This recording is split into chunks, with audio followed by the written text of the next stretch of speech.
একটা দায়িত্ব বা ক্ষমতা বহনকারী একজন মানুষের যদি নৈতিক মানদণ্ডটা ঠিক না থাকে, তাহলে তা কিন্তু একসময় না একসময় ধরা পড়ে এবং তার জন্য কিন্তু তাকে কোনো না কোনোভাবে শুধু তাকেই পেনাল্টি দিতে হয় না, তিনি যেই প্রতিষ্ঠানের দায়িত্বে থাকেন গোটা প্রতিষ্ঠান কি ক্ষতিগ্রস্ত হয়। আমরা যদি 5ই আগস্টের পরিবর্তনকেও যদি রিলেট করি আমাদের এই ডিসকাশনের সঙ্গে, একজন সরকার প্রধান, একজন রাষ্ট্রনায়ক যদি নৈতিকতার সংকটের মধ্য দিয়েই দায় দায়িত্ব ক্ষমতা ইত্যাদি চর্চা করতে থাকেন, তাহলে তার পরিণতি শেষ পর্যন্ত কোথায় গিয়ে দাঁড়াতে পারে, এরকম উদাহরণ আমাদের দেশেও যেমন আছে, আমরা ইতিহাস ঘাটলে অন্যান্য জায়গাতে পাবো।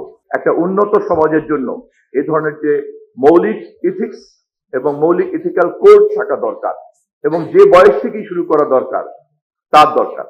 সেটাকে আমরা কিভাবে করতে পারি, এই চ্যালেঞ্জটা একটা সোশ্যাল চ্যালেঞ্জ, এই চ্যালেঞ্জটা একটা রাষ্ট্রীয় চ্যালেঞ্জ। ইতিমধ্যে মাননীয় প্রধানমন্ত্রী যতবারই কথা বলেছেন, প্রতিবারই বলেছেন যে তরুণদের মূল্যবোধ তৈরি করতে সহযোগিতা করতে পারে এমন ধরনের কন্টেন্ট গুলিকে যেন আমরা আমাদের সম্প্রচার মাধ্যমে সামনে আনার চেষ্টা করি।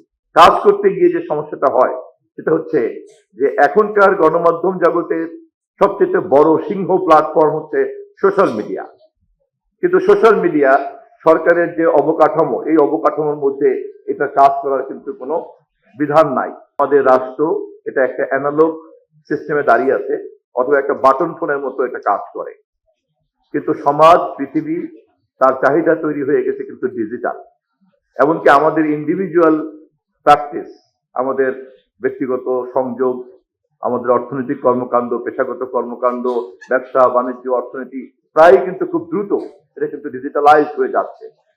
কিন্তু এরকম একটা সময়ের সঙ্গে রেসপন্ড করার জন্য রাষ্ট্রের যে পরিমাণ ডিজিটালাইজ ক্যারেক্টার থাকা দরকার, অথবা প্রজন্মকে যেভাবে খুব পরিকল্পিতভাবে ডিজিটাল লিটারেসির মধ্যে নেওয়া দরকার, বিশেষ করে গণমাধ্যমে, তা কিন্তু নাই।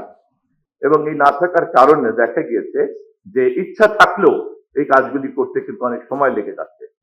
তবে তবে আমাদের এটা খুব ভালো লক্ষণ, সৌভাগ্য, আমি এইটুকু বলবো যে এই ধরনের আলাপ আলোচনা করার মতোই তো পরিবেশ ছিল না।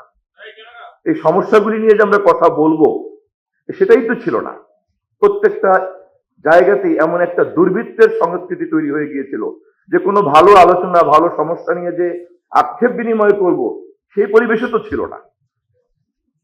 আমি আমার সর্বশেষ বাক্যে আপনাদের উদ্যোক্তাদেরকে বলবো, আপনাদের এই উদ্যোগ বহাল রাখবেন, লাগাতার ভাবে চালিয়ে যাবেন এবং আলোচনাগুলি যাতে একটা সুফল দেয় এবং সুনির্দিষ্ট একটা করণীয় উৎপাদন করে, সে ধরনের আলোচনার কাঠামো তৈরি করবেন।